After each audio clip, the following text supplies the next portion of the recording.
Good morning mga kadogo. Once again, Mr. Dogo Style TV po, no? Mga kadogo, pasensya na kung ngayon lang ako nakagawa ng simple vlog natin kasi medyo naging busy tayo. And today, i-entertain natin si Ma'am Ellen Bisado ng Naga City. Yung kanyang problema or concern doon sa alaga niya Shih Tzu. Okay? Ang concern niya po, ang tanong po niya sa atin bakit daw po ganun yung Shih Tzu niya? Healthy naman siya, kaya lang nagwo-worry daw po siya. Dahil pag pumupo po, lately, mga 4 days na, ang tigas-tigas daw nung pupo, tapos talagang yung ano siya, yung nagdudurog na, tapos nagko-coat ng puti, kala mo meron daw may harina pag pinupo. Pero healthy daw, malakas kumain, playful, kaya lang worry nga siya kasi parang hindi raw normal yung ganong pupo ng aso. Actually mga kadogo, no, nung nalaman ko yun, naging concern ako dahil tayo may konting knowledge sa ganong klaseng sistema. No, kung di ako nagkakamali na i-vlog ko na yung ganyan nahapyawan ko yan about sa pupong ganung sistemang ng pupo, yung halos antigas-tigas, yung pag nilabas na durog na, tapos parang may coat ng harina nga, may mamuti-muti na, no? Ang mga kadogo ito sisimplify natin yung ating kasagutan doon kay Ma'am Ellen.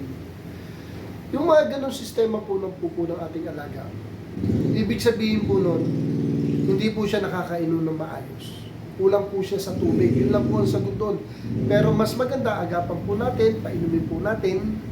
Okay? Kung pwede nga, Shih Tzu lang naman yan, maliit lang yan I-force feed natin ng or yung natin siya ng tubig. Pilitin natin makainom through syringe.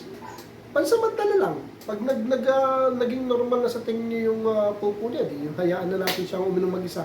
Kasi nangyari niyan, parang nasanay siya hindi siya uminom mag-isa, or yung mismong may-ari, sorry Ma'am Ellen baka kayo hindi naglalagay ng tubig. Diba? Yun, baka ganon. Baka kala natin okay na yung tubig na yun, tapos maghapon. Kulang po yun. Dapat laging inom yan, dahil especially aso, mahigan po ang aso. So yung problema yun, simple-simple lang po yun. Hanggat healthy pa siya, malusog, masigla, alagaan po natin ng tubig. I-force feed natin ng tubig, pansamantala, ilang araw. Paano ba naman yun? Hindi naman maano yun sa syringe na ganyan tubig.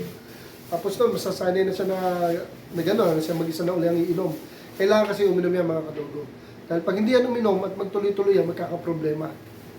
Can you imagine?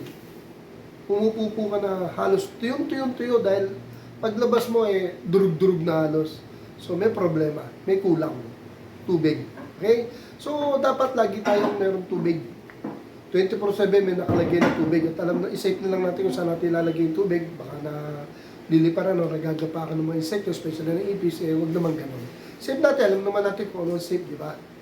Ako kasi hindi ako gumagamit ng drop, yung pang-pet talaga na didilaan, tapos lalabas yung tubig. Ayoko yun hindi sila nakakainom maigi.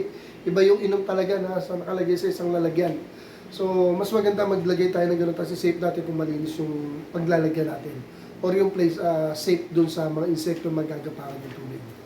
Okay? So, mamaya kulang lang sa tubig yan. Sanayin po natin uminom.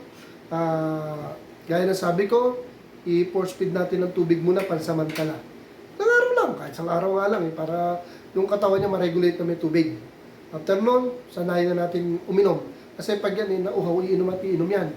Baka nga wala lang nakikita tubig kaya hindi nakakainom. Akala lang natin, okay na sa kanya yung tubig na binibigay natin. Pero hindi pa ho yun. Dapat talaga ang monitor natin nandun yung tubig. Especially tubig. Baka kung saan mapunta yung sakit niyan. Pag walang tubig, alam naman po natin kung anong kalalagyan, di ba? Importante ang tubig. So yun, Ma'am Ellen, kulang lang po ng tubig yan. Huwag ka na mag-worry. Agapan mo na, painumin mo na, force feed mo na ng tubig or babara mo na ng tubig mula ngayon. Okay? Diba, Ma'am Ellen, sana natugunan ko yung tanong mo. At yun lang ang gagawin natin. Kahit tayo mga dog lover, especially yung mga beginner, ganun lang, laging may tubig. Importante ang tubig, okay? So dito muna ulit mga kadogo. Once again, Mr. Dogo Style TV. Thank you for watching. And God bless po sa atin lahat. Thank you for watching.